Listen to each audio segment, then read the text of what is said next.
नमस्कार, आप देख रहे हैं न्यूज फॉर नेशन और मैं हूं आपके साथ रुचिका राज। बंगाल चुनाव जैसे जैसे नजदीक आ रहे हैं, बिहार में भी सियासी पारा गर्म होता दिख रहा है।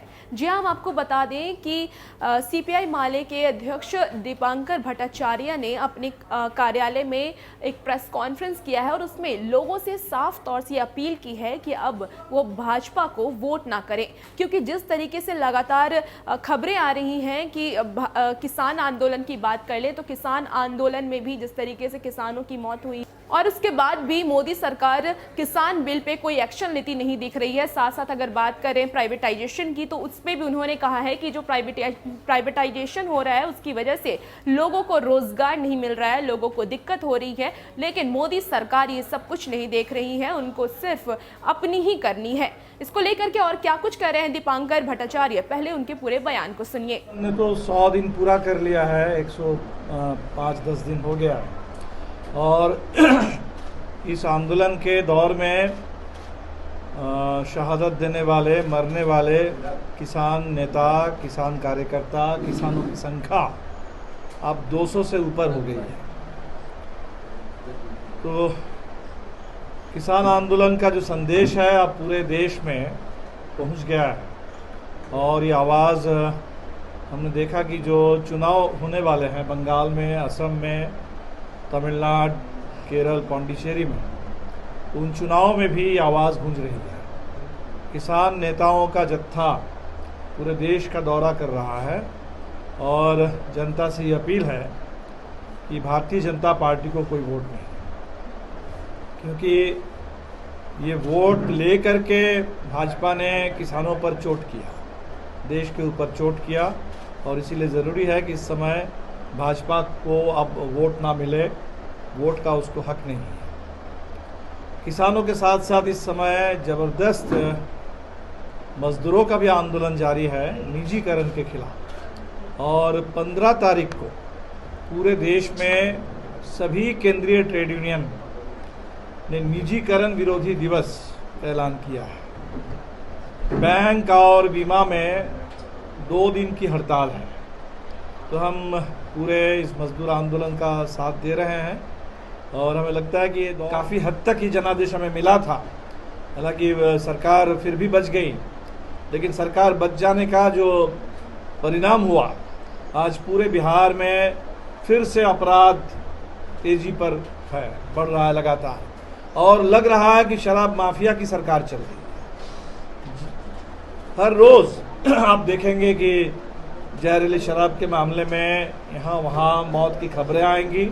इसमें गरीबों को सज़ा सुनाई जाएगी, उनके खिलाफ फांसी की सज़ा होगी, लेकिन शराब माफिया पर कहीं कोई कार्रवाई नहीं। भारतीय जनता पार्टी के जो उम्मीदवार थे और विधायक भी चुने गए, अभी मंत्री हैं मुजफ्फरपुर के औराई से, चुनाव के क्रम में उनके घर पे छापा पड़ा, उनके भाई, उनके लोग, उनके खिलाफ FIR दर्ज है, कोई कार्रवाई नहीं हुई। तो ये सीधा साठगांठ सरकार और सत्ता में बैठे हुए शासक दलों के साथ शराब माफिया का ज़बरदस्त साठगांठ चल रहा है और इसका परिणाम आप देख रहे हैं पूरे बिहार में। इसलिए बहुत ज़रूरी है कि बिहार में हम देख रहे हैं कि अच्छी बात है, विधानसभा के अंदर ज़बरदस्त आवाज़ उठ रही है, बहसें हो रही है, सरकार भागने की कोशिश कर रही है, सरकार के मंत्री अनाप शनाप बोल रहे हैं, लेकिन सरकार को भागने नहीं दिया जाएगा। और विधानसभा के बाहर लगातार आंदोलन जारी है। नौजवान, मिड डे मील की हमारी बहनें, किसान, मजदूर, हर तबके के लोग, हम वो गठबंधन के साथ हैं। वहाँ कांग्रेस, CPI, CPM, माले, अन्य और पार्टियाँ एक गठबंधन बना है। उस गठबंधन के तहत सोनीतपुर जिले के बेहाली से हम चुनाव लड़ रहे हैं। हमारे चाय बागान के नेता कॉमरेड विवेक दास वहाँ उम्मीदवार हैं और इसके अलावा कार्बी आंगलोंग जो पहाड़ी ज़िला है, उस ज़िले में भी 4 सीटों से हमारे उम्मीदवार चुनाव में लड़ रहे हैं। ये चुनाव का दौर बहुत महत्वपूर्ण है, क्योंकि इस समय पूरे देश में जो किसानों का मुद्दा है और जिस तरह से ये सरकार देश को बेचने का काम कर रही है। मोदी जी कहते हैं कि सरकार का काम कारोबार करना नहीं है, लेकिन लगातार वो देश को बेच रहे हैं। स्ट्रेटेजिक जो एसेट्स हैं, नेशनल एसेट्स हैं, रेलवे, बैंक से लेकर के बंदरगाह, पोर्ट, हर चीज़ को बेच दे रहे हैं। अभी जो रिपोर्ट आई कि डिफेंस मिनिस्ट्री, डिफेंस के पास भी जो ज़मीन थी, उस ज़मीन को भी लगातार वो बेच रहे हैं, और उस ज़मीन को बेच करके भी जो पैसा है उसका एक ही हिस्सा सिर्फ डिफेंस के काम में आएगा, पता नहीं बाकी पैसा कहाँ जा रहा है। तो ये देश बेचने का जो कार्यक्रम ले रखा है मोदी सरकार ने, इस पर ज़बरदस्त अभी तत्काल रोक लगाने की ज़रूरत है। तो इसलिए ये जो चुनाव है, हम समझते हैं कि भारतीय जनता पार्टी के खिलाफ एक निर्णायक जनादेश, बिहार में काफ़ी हद तक ही जनादेश हमें मिला था, हालांकि सरकार फिर भी बच गई, लेकिन सरकार बच, और हमें लगता है कि ये दौर ऐसा है कि जहाँ किसान का आंदोलन, मजदूरों का आंदोलन, और हम नौजवानों से भी अपील करेंगे, जो रोज़गार के लिए नौजवानों का आंदोलन है, वो भी निजीकरण के चलते रोज़गार का ज़्यादा संकट खड़ा हुआ है। तो रोज़गार अगर पाना है देश में, तो निजीकरण पर रोक लगानी होगी। तो निजीकरण के खिलाफ नौजवान भी आगे आए, और इसलिए ये जो दौर है इस समय, किसान, मजदूर और नौजवानों का एक साझा आंदोलन खड़ा हो। तो 18 तारीख किसान सभा और किसानों के मुद्दे पर विधानसभा में मार्च है। 23 तारीख पूरे देश में भगत सिंह के शहीद दिवस के मौके पर नौजवानों के कार्यक्रम है।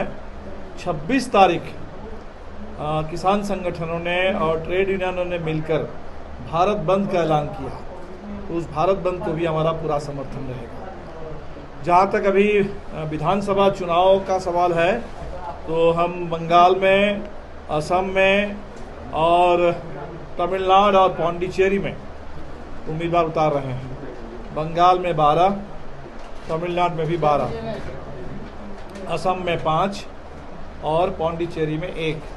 केरल में हमारे कोई उम्मीदवार नहीं होंगे, और केरल में जो वाम लोकतांत्रिक मोर्चे की सरकार है, उस मोर्चे को हमारा समर्थन है। उन्होंने साफ तौर से ये कह दिया है कि जो युवा रोजगार चाहते हैं वो मोदी सरकार को वोट ना करें, क्योंकि मोदी सरकार प्राइवेटाइजेशन करी है, जिसकी वजह से रोजगार कम होता दिख रहा है। साथ साथ आपको बता दें कि कुछ दिन पहले बैंक के कर्मियों का भी हड़ताल ऐलान हो चुका है कि वो भी जल्द हड़ताल करेंगे, कि जिस तरीके से अभी तक कुछ बैंकों को प्राइवेटाइजेशन कर दिया गया है और कुछ बैंकों की प्राइवेटाइजेशन होने की प्रक्रिया चल रही है, उसको लेकर के बैंक कर्मी भी हड़ताल पे हैं, और इसका उन्होंने समर्थन किया है। और इसी दौरान अपील भी की है लोगों से कि आप बीजेपी को अब वोट ना करें, क्योंकि अब बीजेपी को अगर वोट जाता है और बीजेपी सरकार बनती है तो विकास पूरी तरह से रुक जाएगा।